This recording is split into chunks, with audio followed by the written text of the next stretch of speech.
What is up, my thrifty friends? Tabs here from the Urban Goddess Shop. Welcome back to my channel. Today's video is a work with me. I love doing these. This is the Monday video. If you're new, this is the logo you're looking for on the thumbnail. And this is where I talk about everything and anything reseller related. Chat your ear off, you get some work done. And I'm just like your favorite coworker. That's what I like to think of myself as. And you're my favorite coworker. I do still have a little bit of a cold, so I apologize for my raspy voice, but I promise it doesn't hurt. I just have to keep kind of going through it.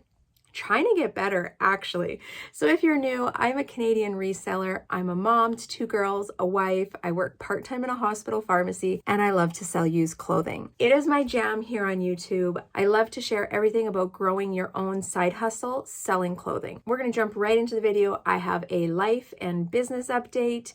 We have some questions that were submitted. Actually, I have quite a few questions, and they are good. Like, I was so excited to address these. We are going to talk about the change that Poshmark is pushing out to Canadian resellers. And if you're American, I think you want to listen in because I have a feeling it's coming to you guys soon too. eBay, a few changes, Depop, and I think I just had a few more questions. Yeah, I don't know. Like, there is so much stuff to chat about today. Okay, silent shows. Someone had a question about that. And then at the end, we're going to do what our biggest pet peeve as a reseller is. And I love these because it's a chance for us to just be like, blah, blah, blah. This is what bugs us. And I love hearing what other people think because sometimes they're pretty funny. Like my story is like funny because you're all going to be able to relate, but it's literally driving me nuts right now. And I love to hear what you guys think because your ideas also, I'm always like, oh yeah, totally. I agree. Okay. Life update. I have been sick. So I have this like kind of raspy voice, and it's really funny because I never used to lose my voice. And ever since I had COVID, I got it twice, possibly 3 times. I say possibly because they hadn't declared the pandemic, but we all caught it like a week and a half before they announced it in Canada, I guess, and in our province. So I'm pretty sure I've had it 3 times. And the second last time, so I had it like last January, it really affected my throat. And since then, every time I catch a cold, I lose my voice now. So it is negative.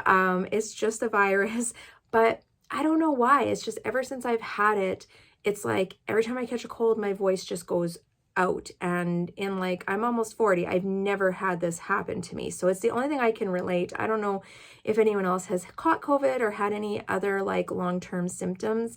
This part is really driving me nuts. And it's the only thing I can correlate in my life to why I keep, every time I catch a cold, this happens. Yeah, so we were in the mountains last week from Friday till Tuesday. We came home. Then we came home. I worked Wednesday. And then I was kind of like just not feeling great Thursday. And then Friday is when like the cold hit. So I'm happy I was able to get out and do some sourcing on Thursday before I was like, okay, this is a cold. And I got 35 items listed as well this week. So that's not too bad. On the weekend, we were working on our ambulance. I know I keep like rubbing it in your face and not showing you guys, but I am going to have my channel up and going soon. I just need some more pockets of time, and it's been really busy. And then the other thing is Jeff and I need to finalize what we call our channel. We have a couple ideas, but we haven't like decided on one. So I feel like I can't do anything until we know what we're calling our channel. So maybe I just need to pin them down and get that done. Yeah, that's it. I'm just trying to beat this cold. That is literally all I'm doing. Drinking lots of fluids, hot beverages, getting lots of sleep, I've been using like Ricola, like lozenges for my throat, and I just want to beat this right now. Business wise, now this is the fun part. This is the part I'm most excited to talk about. Sales have been good. So as of recording right now, I think I'm at like $1,750 for the week. So I usually run my week from Monday to Sunday, and I am somewhere around $1,750 for the week. That is awesome. ASP is sitting above $50. I'm very happy with that. I feel like some of the changes that I've been making are starting to catch on, which is kind of, I think, what I needed. I needed to see this proof that, you know, raising my ASP, listing, consistently trying to list between 30 to 40 new items. I did get 35 items this week, so not quite to the 40, but I'm okay with it. I had 35 really good items listed. Yeah, and my sell-through rate is climbing. Things seem to be returning back to like pre-spring 2021. Now it's only been 1 week, so I really can't jump the gun. But as for live shows, I am still holding off for a bit. I might do some silent auctions. I do have a belief that live shows kind of boosts you in the algorithm, whether Poshmark favors you because you're doing the live shows. So I think I'm going to continue to do like one silent show a week, and it'll just be a sale. I'm going to talk about that later in the video, what my strategy is for it. But I'm hoping that that's enough to just kind of, make the algorithm happy. We'll see. Yeah, and then I'm still going to try and do a live show, whether it's once every 2 months. And that's just like the fun hang out with everyone part, because they truly are fun. And I think that's what breaks my heart. I just wish that I was able to see the return on my items in my business. But as far as the hangout, like if I could just go on a live show, just hang out for 30 minutes with you guys, chitty chat, answer questions, I could actually probably just do that. I could probably just auction like 15 items and then just hang out for the rest of the hour, which would be very cool with me, because that to me is like the most fun part of the live shows. So yeah, that's it. Business is going good. You guys know the changes I've been making. I switched my automation over to Posh Sidekick. It's going good. I've been using Magiscriptor for my descriptions. That is going good. So if I look and I'm like, hey, what factors are going into my business that it's going so well right now? I'm listing high quality pieces, higher ASP, randomized automation, and SEO optimized descriptions from AI technology. And I think that's the magic sauce for me right now. Okay, I'm gonna jump into the video. So Gail submitted some questions, and she had a little list that she typed out into a comment, and I saw them and I was like, yes, this is what I'm here for. I love it when people drop questions into the comments, because it's good to talk about these things, because I feel like other people probably have similar questions. They just maybe don't ask them, or they're like, and they never type it up. Gail, I want to thank you for taking the time to type up the questions, and I am going to answer each and every one of them. So the first question she had was, how do you estimate shipping costs to charge the buyer when selling in Canada? And I think this could apply to either Canada or the US. My easy answer is I actually don't estimate. I always use calculated rates. So for Etsy, I'm using calculated. For eBay, I'm using calculated. And to do calculated, it goes by size and weight of the item. And I'm pretty good at estimating it. So I have standard poly mailer sizes. In Canada, we don't get free shipping supplies like the boxes that you guys do in the States. I just buy standard poly mailer sizes. They're like 20 cents. If you drop down below in the description, I actually have all the sizes that I use. So I generally know how much they measure and then what items weigh and what items fit into which poly mailers, if that makes sense. And that's just repetition. I also know like how much a shirt weighs generally, how much a sweater weighs. If I had to do shoes, I might weigh them. Usually I estimate on that. And I've probably listed, I don't even know, maybe 300 on eBay. So I have done a lot of measuring and weighing already. I was also selling on Etsy. So I think the easiest way is to just do calculated and then just measure your items and weigh them until you can estimate this on your own. And I think having the standard poly mailer sizes is a big game changer for me as well. I wanted to include in here, it's hard to estimate shipping rates because they vary so much from region to region. So I live in central Canada. I consider Saskatchewan kind of central. And cost-wise, it's actually not that bad to ship to the East Coast or the West Coast. And even time-wise, it doesn't take very long to go either way. But I think that if you're living in like BC and you're trying to ship to Nova Scotia, or you're living in California, shipping to, like New York or something, that's where your shipping costs would be quite high. I don't even know what it's like for the States and the USPS, but I know in Canada, that would be a pretty big shipping rate. So yeah, long answer short, I use calculated shipping for everything. Okay, do you have a particular buyer in mind when sourcing? And I think this is a great question because I talk about it often. I do. I personally do. I call them my avatar or my ideal customer. I know where they shop. I know what style, colors, etc. that they want, what they're looking for. Now, this would be dependent where you live and what you have access to. So for someone wanting to figure this out, what I always say is, what do you have readily available in your thrift stores? What types of brands that are going to fetch you your top dollar? So for some people, they may have, Talbots. Talbots is plentiful. They're able to get, some good quality Talbot pieces. So maybe your ideal customer is going to be someone that buys Talbots. And what other brands do they buy? And what styles and what colors? Maybe they like log and look, or they like earthy tones or jewel tones, right? So I think whatever your demographic is, that's who you want to shop for. Now, there are people that sell absolutely everything in their closet. They don't care.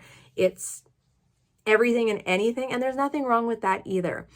I just personally like to have a little bit more of a curated closet. I find it easier to source. I find it easier to list. It's more repetitious stuff rather than always having like something different. And I think I'm able to save a lot of time when I'm doing my listing, doing it this way. But that also makes me kind of like narrow, right? So if I don't find things in that category, what am I going to get? And for me, that fallback, I want to add this in. My fallback on this would be going into vintage, unique, and quirky pieces.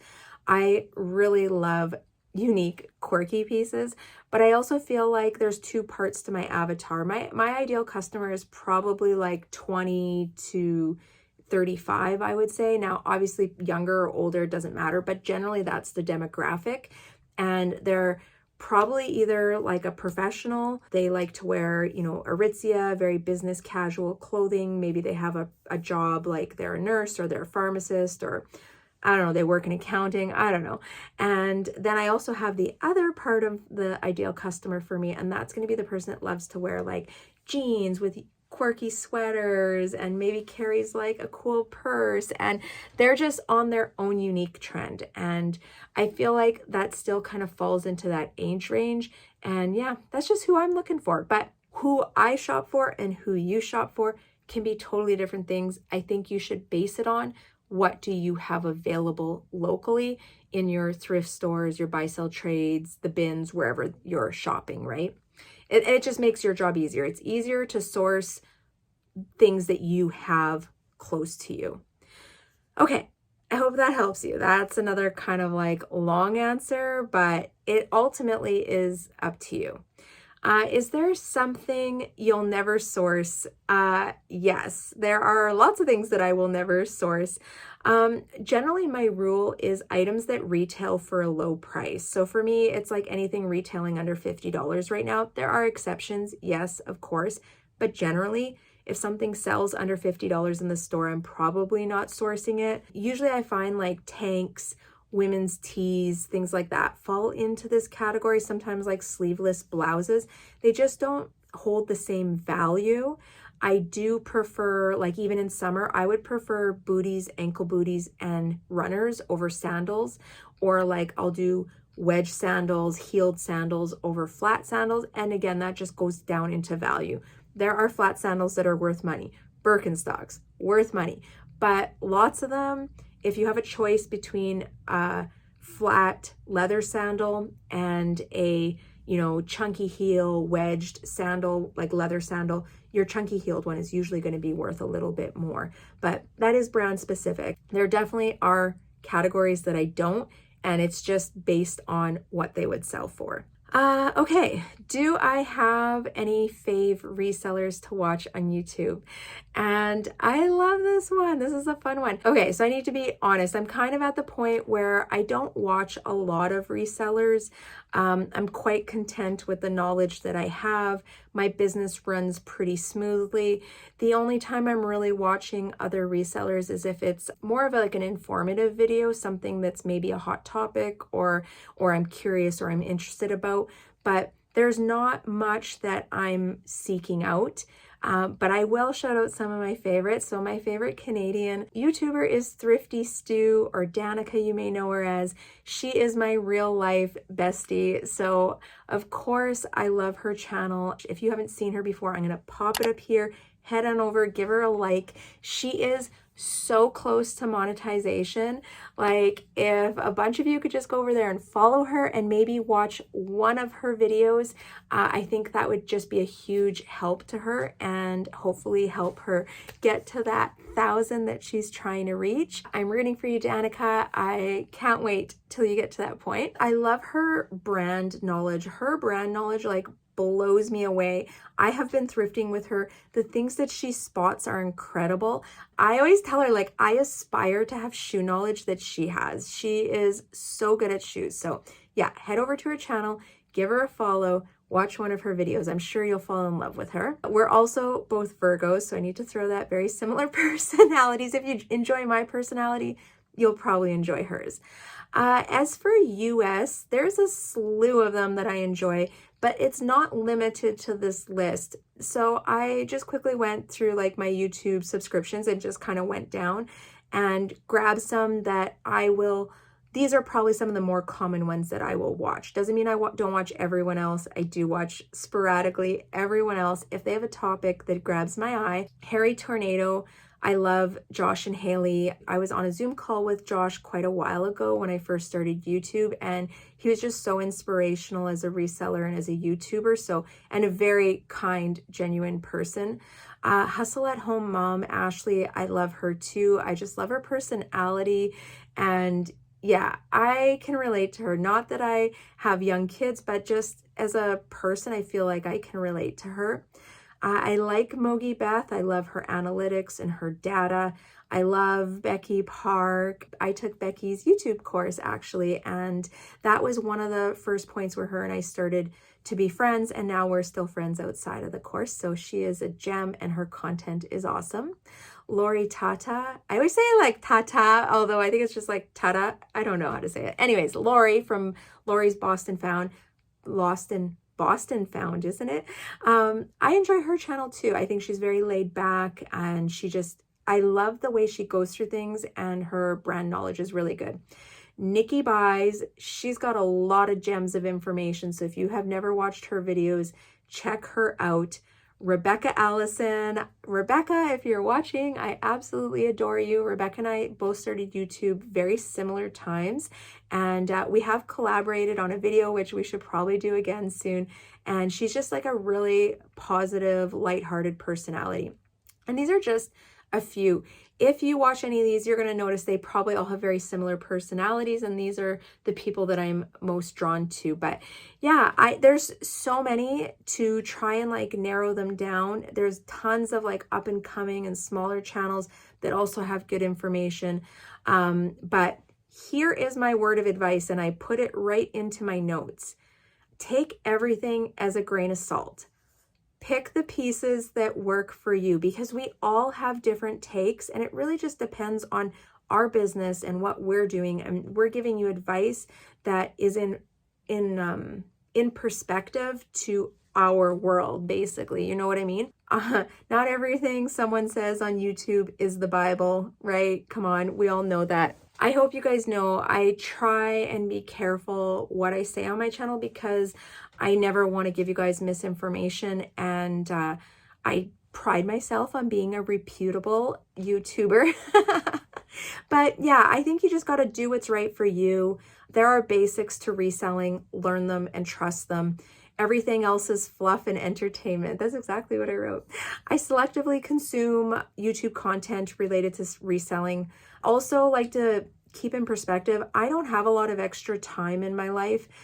So if I'm consuming any sort of media or multimedia, it's going to be things that benefit or relate to my business. So if there's something I need to learn about or something I'm trying to learn about, I usually will focus on that. And I've had a lot of things going on in my business recently. Yeah, I don't always watch reseller YouTube. It's so bad to say, but yeah, I'm definitely, I like YouTube for growth and for learning things. I do have a saying, and I say this often: if it ain't making me money, I'm out. And I know it sounds probably like a really bad thing, or like I'm money hungry, or like that's all I focus on.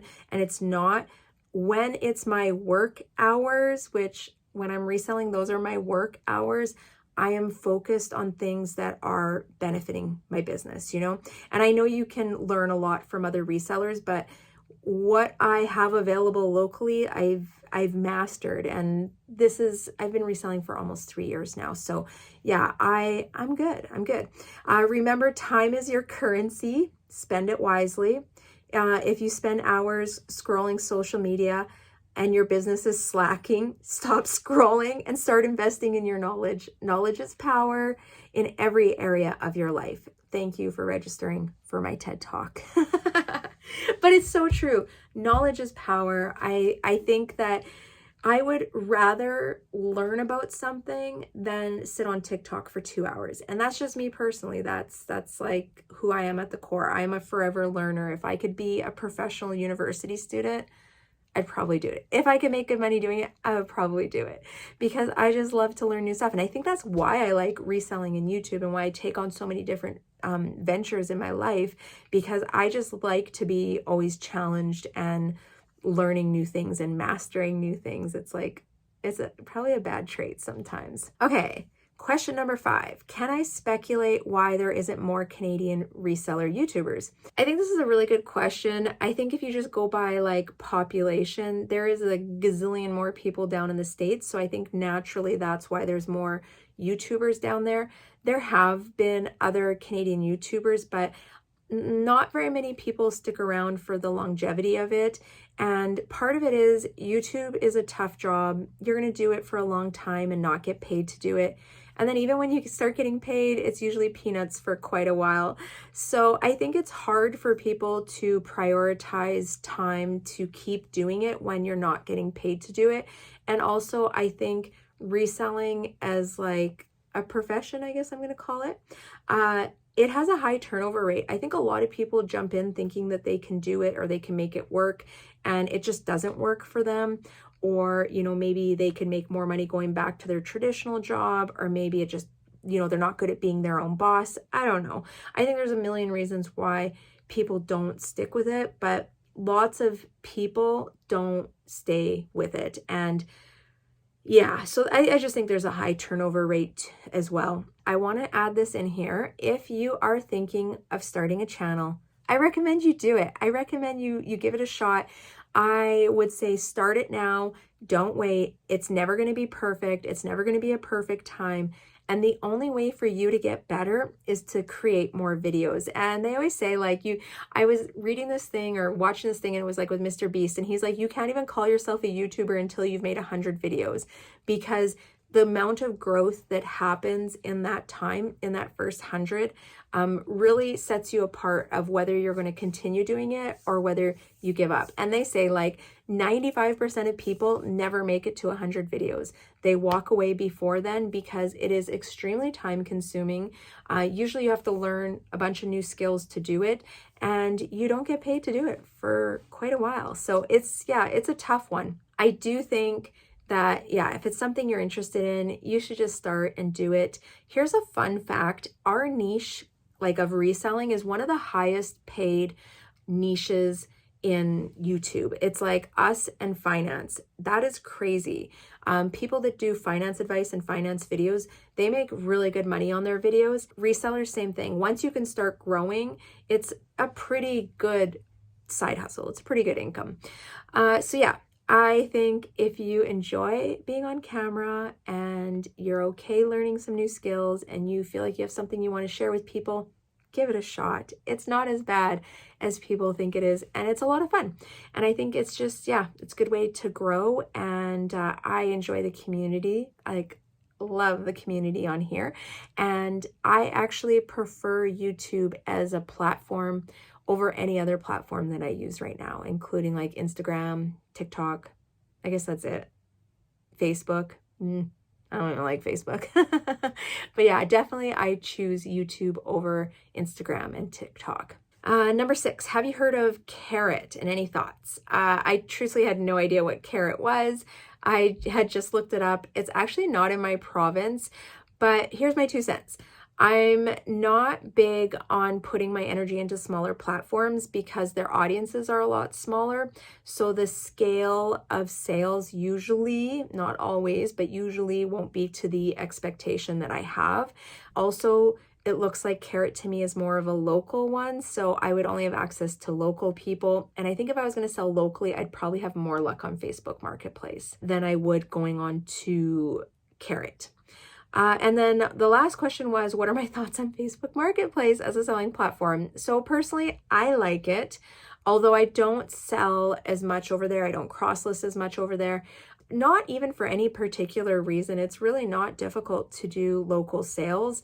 And I usually request that people send me an e-transfer and do porch side pickup. I've sold enough items on Facebook that my rating is really high. People don't question it. I also like that there's no platform fees in my area, but I do not use the shipping. That was the other thing. I have shipped 1 or 2 items, but it's not something I advertise. Like if someone finds my item, they reach out to me and say, hey, if I prepay, would you ship it to me? Yeah, I would, but I am not putting that in my ads that I'm willing to ship. And yeah, I think it's really what works for you. And maybe if I lived in a bigger city, like I don't even know, because I know there's people that live in bigger cities that like absolutely hate it because they get so many no-shows and things like that. So I think that, again, that's just up to your personal preference. All right. Thank you, Gail. Those are great questions. Happy to address them. If anyone else ever has a question they want me to answer or, give more information on, please feel free to drop it below. This is a lot of times how I grab topics for these videos. Okay, there was another comment last week about Sidekick and how I set it up. So I am actually going to do a video for Wednesday where it's just going to be dedicated to Posh Sidekick, and I'm going to go through all the features, how mine is set up, can share some statistics, things that I've seen changes in my closet, but I'm going to do a whole video to that one. Next topic, Depop. Oh my gosh. Okay, so what is up with Depop people not paying? When did this change? I'm going to admit, I haven't sold on Depop in like a year and a half. And I recently went back to the platform thinking, okay, I'm going to give it another chance. Other people are making sales.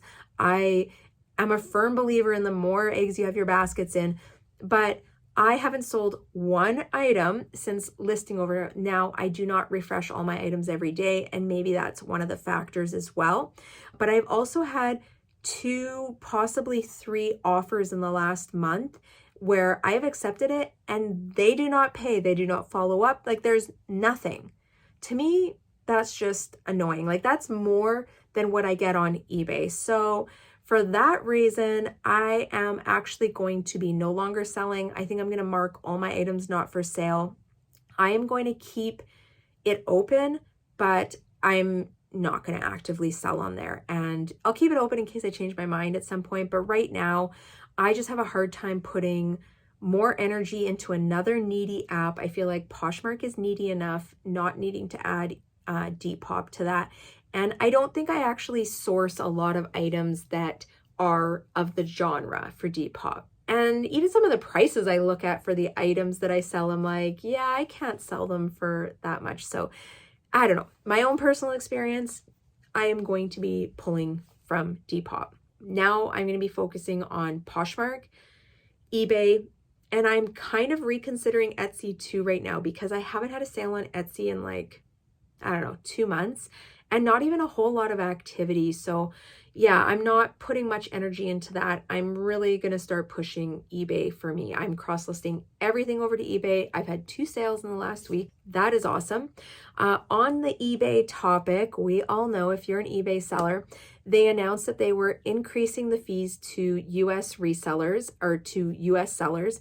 I don't know if it actually applies to Canadians. I think it does because when I look at it, it looks like it applies to me too, although their words were US sellers, but they increased it from 12.9 to 13.25% on most clothing categories. It's also a fee of 30 cents on each listing when they sell. 13.25% plus 30 cents. I know it's a little bit more, but I think on the other hand, it's still cheaper than Poshmark. I don't even know what my fees are on Etsy, to be honest. I don't even pay attention to that. It's so bad. And I think Depop charges you like 10%, but then they charge you like transaction fees and stuff. So to me, it's apples and oranges with everything. If I wasn't selling on eBay, I wouldn't sell the item. If I wasn't selling on Poshmark, I wouldn't sell the item, right? So we're kind of a slave to the fees and whatever they choose to charge. But yeah, I did think that that was noteworthy and that we should talk about it. One of the other things I saw, and maybe someone else is like a more seasoned veteran eBay seller, I noticed on there that they said the fee, the final value fee, was for people that didn't have a store or had a starter store. So I looked at what I have for a store, and it's the basic store, but it's not called a starter store. Do you have any details on this? Do you know any information or could further clarify that statement for me? I just wasn't sure, like, am I still being charged that percentage on the final value fee? And if you have like not a starter store, you shouldn't be, like, how does that all work? I would love to know. Okay, so that's enough about eBay. All right, let's get to the big topic, Posh and them cracking down on bulk uploading and possible bot use. So I'm gonna have to read through my notes here. So Canadians received a notification this week in the news feed, and it read, Shopper Experience Improvement System Update. In order to improve the shopper experience and give all sellers an equal and fair opportunity, we'll be launching a system update to more accurately categorize listings. Starting next week in Canada, our system will check if new listings, including those uploaded from external tools, are a copy of an existing listing, and will treat it as if it was created using the copy listing feature on the platform. This removes any advantage of external tools used to bulk copy listings. We encourage sellers to use the copy listing and sharing features available to Poshmark. So basically, if you are doing bulk listing using a third party, such as a Chrome extension, which is very detectable, they are treating your relists as old listings. That is my understanding. So basically, if you relisted in a week, they're going to treat it as the original listing date. And here's the premise of it, I think what they're getting at. They want you to hold an item for 60 days before you relist it. If you try and relist an item on Poshmark before that 60 days is up, they will treat it as if it's still the original date. They will not bump it up in the algorithm. They will not treat it like a new listing. So they've limited you to only relist your items every 60 days. Now, a lot of automation tools allow you to relist your items, and basically it deletes the listing, copies it over into a new one, and then reposts it. And what Poshmark is saying is that they're going to be developing they're going to be developing software that basically is like combing through and figuring this out. I understand what they're doing. I understand it's being abused. There are people that relist their entire closet every week. I know they do, and big ones. And it's a nuisance, right? And they clog up the feed. They take up these things. I think a lot of it is like third-party stuff as well. So people that are almost doing like drop shipping, although I think you're not allowed to.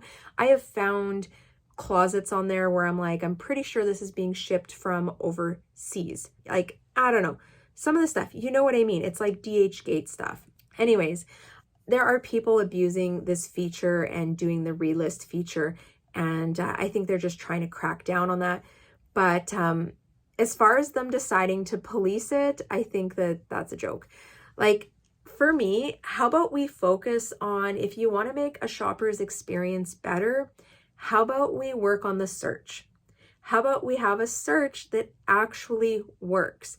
When I type an item into eBay, I find exactly what I'm looking for. When I type an item into Poshmark, you never know what you're getting. You're going to get a couple of what you're looking for, and then you're going to get a lot of unrelated items.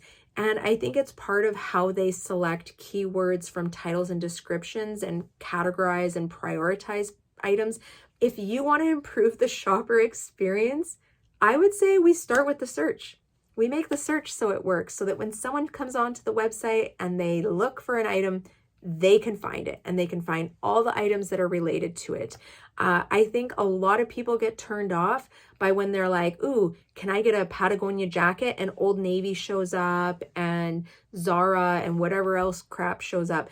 I think that affects the buyer experience. Also, I think the algorithm, we could change the whole algorithm. We could drop sharing. Like, sharing has no purpose in prioritizing someone's listing.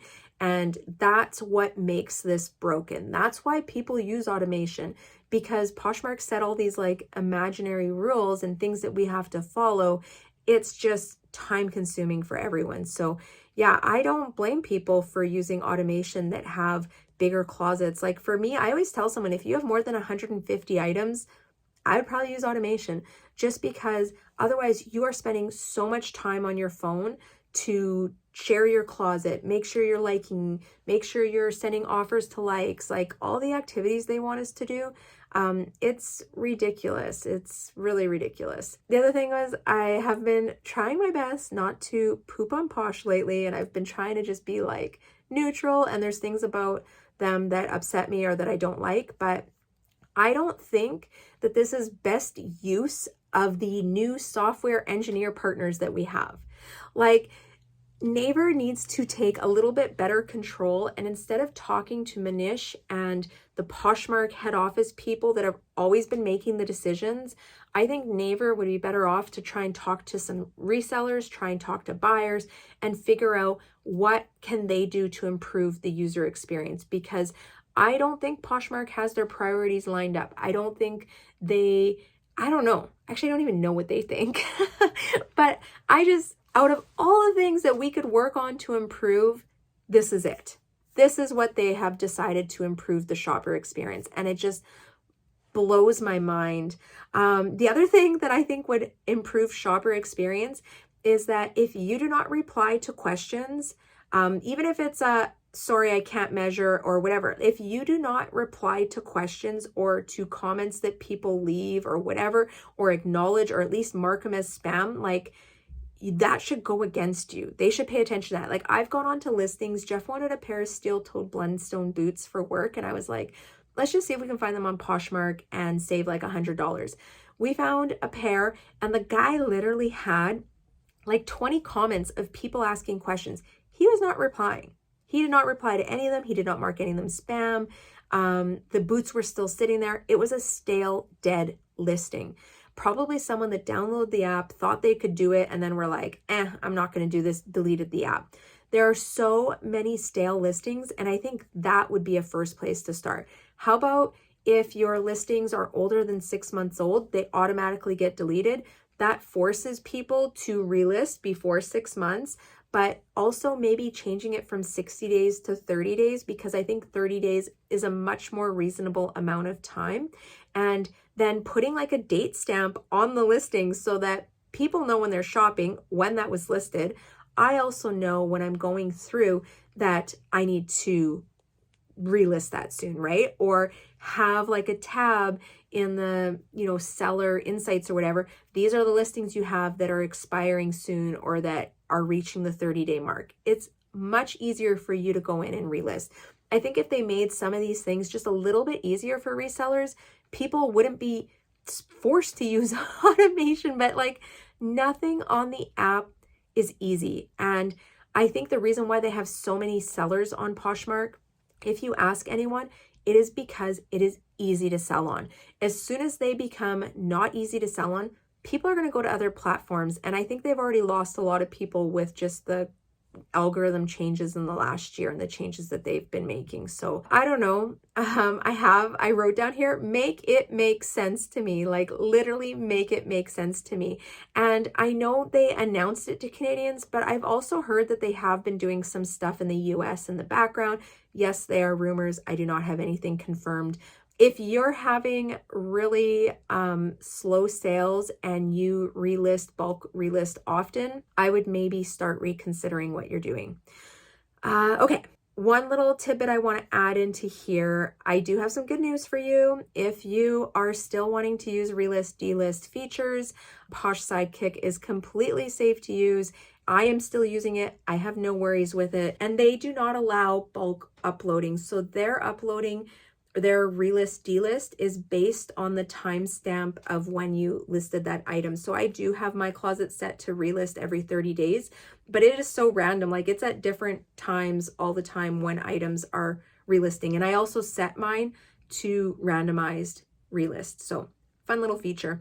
Another little fun fact that you can look this up yourself, Chrome extensions are very easy to detect by websites. So if you are using a Chrome extension, and you can Google this for yourself, don't believe me, Google it and look it up yourself. Chrome extensions are incredibly easy to detect. So if you're using automation that's a Chrome extension, connect the two, okay? It's a little bit easier for them to detect those. I am using an app one, so I feel pretty safe with it. And again, I did my own independent research on this. Okay, enough, because I could talk about this forever, and I'm sure it has a lot of people fired up. And if you're in the States and you think, thank God it's happening to Canadians, guess what? It's coming to you. Don't think that they're just doing it to us. It's coming to you as well. Okay, so last week, a viewer made a comment. Do you think Posh is pushing live sales because their profit margins are more? And I love this because it's something that I've been thinking, and I just don't think I've verbalized it. So I think that's right. So let's look at it this way. If you sell 5 items at $10 each in Canada, they make $20. So they make $3.95. I'm rounding up to $4. They make $4 an item. That is $20 that they made off of the 5 items. Total sales, $50, right? In the US, I think it's under $15 and it's $2.95. So in the US, if you sold 5 items at $10, yours would be $15 commissions to Posh. Now, let's look at it this way. If you sell 1 item for $50, they only make $10 commission. So they actually make double the profit off of Canadians if you have a live show and sell your items for $10. Like, let that sink into you. They are making 40% commission on those $10 items. Yes, I know if you're selling them in bundles, if your bundle's over $20, it's going to be 20%. But there are a lot of sales where people are only buying 1 item because they're like, man, this is a $70 item. I'm getting it for $10 and I'm paying shipping, but I'm still laughing because I'm ahead of the game, right? I think it is. I think they definitely are pushing live sales, and I think they are making more money in general off of live shows because of the commissions. And yeah, it bugs me. It really bugs me. And I talked about this before with the live show recap I did last week. I'll pop it up here if you didn't watch it. I share all the numbers from my live show and what my actual profit was. Those 4 sales that were under $20 where I paid more than 20% commission, they broke my heart. I just couldn't imagine doing sales like every other day and having lots of items that fall into that, because that's crazy. If I went to like eBay or another platform and they told me they were going to charge 30 or 40% commission, I probably wouldn't sell there. Like I probably wouldn't sell it. And that's the point where I am in the live shows, where it's like, if I don't think an item is going to sell for over $15 or $20, I'm probably not going to put it into a live show because I'm paying more commission on that item. It's better for me to sell the item and do a discount and sell it for 20 or 25 bucks in my closet, or better yet, take it to Plato's Closet and take the $6 or $7 cash that they're going to give me than to sell it in a live show. Again, this is just my personal opinion. This is based on my experiences, and everyone has different experiences, but yeah, I think there's a reason why I think they're making more money off these live shows, and I think that's why they're pushing them.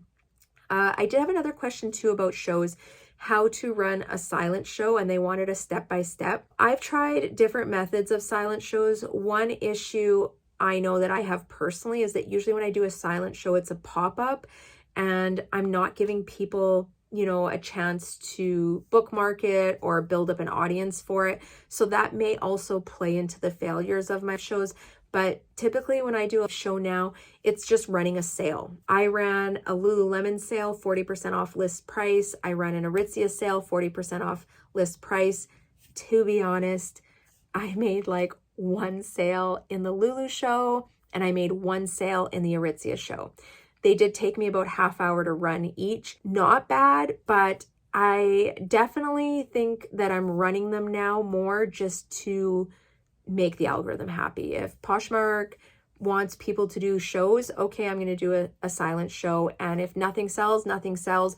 But at least I'm not putting, the 6 hours of time into sourcing and listing and all that stuff, right? I do think it's a better use of my time, and it's just more like running a sale. But yeah, I do my run times as 45 seconds. That gives people a chance. I mean, it's doing the slideshow, so usually I'll let it run, do a couple slides, and then I'll start the auction at 45 seconds. And that gives them time to click the listing, take a quick look at it, and bid if they would like to bid. I don't know if this is the best way to run it. Maybe I should be running 1-minute bids. I don't know. Like I said, I didn't make a ton of sales, but I'm probably going to continue to do silent shows just because I do think it's what Poshmark, they want us to do shows. Okay. And the one thing I like about silent shows is that I'm not borderlining breaking even, right? If something doesn't sell, it doesn't matter. It's already listed in my closet. It's a really hard pill to swallow when you have items in your show that you're just breaking even on, and you know that if you sold them traditionally that you would make more money on them. I have one more question, and then we're going to wrap up the show with our reseller pet peeves. This question came from Lena, and she asked, how do you find the style number on a tag? The easiest answer is to Google it. Say you have a pair of Levi's, Google how to find the style number on Levi's, or maybe you have a Zara item and how do I find the style number on Zara? The reason why I say Google it individually for brand is because every brand is different, and not every brand even has a style number. So there's lots of brands that don't, and I find these actually more difficult to try and find and locate, and that's part of the reason why I stick to Lululemon and Aritzia. I just find them really easy items to resell, whether they have a good sell-through rate, and they're just really easy to find the style numbers because they have the style, article number for Aritzia items, or for Lulu, it's the letters and numbers around the size dot. Oh, my voice is starting to peter out here. So yeah, if I can't, I will use Google Lens, but Google Lens only works if it's a unique piece. If it's like a plain black shirt from Madewell, good luck. You're probably not going to be able to use Google Lens on that one. And for that, I would probably just use a Google search and put as many descriptive words as you can. So like Madewell, black, knit, short sleeve, mock neck, lightweight, like anything you can think of, I would put into that search in Google, and then hopefully you can find it. I also look at what is the price I'm going to be selling this at. If it is a low ticket item, I'm probably not putting that much effort into it. I'm just going to do Madewell, black, knit, short sleeve shirt, size medium, call it a day, do a basic description, and move on, because it's not worth my time putting more time into it, right? Because I'm not going to get my dollar out. Like, I'm not making my hourly wage off of that one item. Now, if it was an expensive item, I would probably put some effort into it and try and figure it out. The other question was, she had a second question, and it was, how do I identify vintage? And I like this, but there is no easy answer for this one. I will search an item by the tag on it and try and find out where that brand, like what decade that brand was made. I am older, I'll be 40 this year. So I grew up in the 80s and 90s. I tend to know what style clothing falls into 80s, 90s, Y2K, because I lived through each of those decades. But I would say if you're unsure, to just Google it, look up the brand. A lot of times you can also Google Lens vintage items, and there's probably a similar item online listed on eBay or Etsy that is going to tell you what decade or era that item is from. And that was something I did often when I first started, and then you kind of get an idea. When you see certain styles and certain tags, you're able to recognize them. But I find with vintage knowledge, it just takes time to grow it, and a lot of research, a lot of looking things up. There is no quick and easy way. I guess the quickest and easy way would be Google Lens and see what pops up, but it just takes repetition. And I think because I've sold so many of those items now, I just have like knowledge of it, but it's not something that I can just teach. And it's not, I don't have book knowledge to teach. I just have recognition knowledge. And there are great people out there. So you can go on YouTube and look how to identify vintage clothing. And I bet you're going to find 100 videos on that. So I am not a vintage specialist. I do not, I don't know. I love to find it and sell it, but it's not something that I know everything about. So there are people that have that knowledge that share it. And I would just look it up on YouTube if you want more general knowledge in vintage. Okay. Wow. It's been a video. We're probably around 50 minutes right now. Okay, let's wrap this up. So I wanted to do at the end, what is your biggest pet peeve as a reseller? And I was like so excited when I typed it up and I was like, ooh, I wonder what everyone's gonna say. I was having troubles kind of like getting my own thoughts together, but I know what's driving me nuts right now. And this may not be something that drives me nuts all the time. It's just driving me nuts right now. I have had three in the last week on Poshmark ask me to cancel a sale. Two of them, I think it's like a new scam. So the first one, she was like, she bought an item in my live show and she said, can you cancel that sale? I want to add a few other items that I've liked. So I was like, yeah, absolutely. I usually give people the benefit of the doubt, and I canceled the sale, helped add the items to the bundle, sent her an offer, and then it was like crickets for 3 days. She gets back to me, oh, I think I'm going to need some measurements. Like, she just never followed through. It's been a week. She's not buying the items. Learned my lesson. Fine. Then I listed a Patagonia jacket on Friday night, and Saturday morning it sold. Someone sent me an offer. I countered back, said 175 was my lowest. He was like, yep, accepted it. 3 hours later, he messages me and he's like, hey, Tab, and he even addresses my name in the paragraph. Hey, Tab, do you think we could cancel that jacket? I really want to add the blue Lululemon shirt in your closet, and then I'd be able to save on shipping. So I'm like, okay, he addressed me personally. He knows what else he wants to buy. Absolutely, I'll cancel the sale and add the other item. I add the other item. I message, hey, I got the other item in there. I gave you a deal on the shirt. I sent you the offer. Nothing. I look at his, I go into his profile, and you know when you click on the about and it tells you the last time they were on the app? He's been on the app. I feel like I got scammed. And after the first one, I was like, okay, I am going to copy the list, take a picture of the listing and create a fake one and create the bundle and make them purchase that before I cancel the other one. But with him, he really just convinced me because I don't know, he seemed nice. It seemed legit.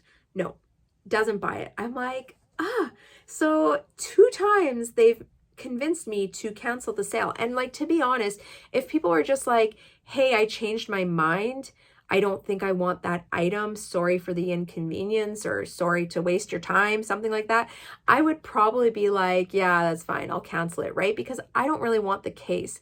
But it's this can you cancel and I'm going to add, I don't know, it just seems scammy to me. So yeah. And then just before I started recording this video, I had someone message me that she sent me an offer that was 50% off a dress I had. I accepted it, and she sends me an offer an hour later, and she's like, or sends me a message. She's like, hey, can we cancel? I misread the description. I'm like, what part of the description did you misread? So I did message her that, and she was like, oh, if it's too much hassle, don't worry about it. I was like, well, no, let's solve this problem. She's like, well, it says it's a mini dress. I said, I know it says that, but it's not. So I said, how about I give you a measurement and you can decide? And truthfully, I started recording this video, so I don't even know what's happening with that case, but I have never had 3 requests in 1 week to cancel sales. So yeah, I'm a little annoyed. That's what's driving me nuts. That is my pet peeve right now, is canceled sales. I know returns are part of the game and that we shouldn't get upset about them, but I literally put everything in my listings. I put measurements, I have details, I take lots of pictures. There's no guessing in my listings. And yeah, so I just find them frustrating, but I'm sure you find them equally as frustrating. Okay, drop down below, what's your reseller pet peeve? It can be anything. It can be app related software, sourcing, whatever. What is a pet peeve that you have as a reseller that only resellers would have? Okay, on that note, I am gonna head out of here. I need to rest my voice, edit this video, and try and get some sleep tonight. I hope you guys enjoy this. If this brings value to your reselling business, make sure to give me a thumbs up and tap subscribe on your way out. All right, guys, I'm wishing you all so many sales. Thank you for tuning in, and I'll see you next time. Bye.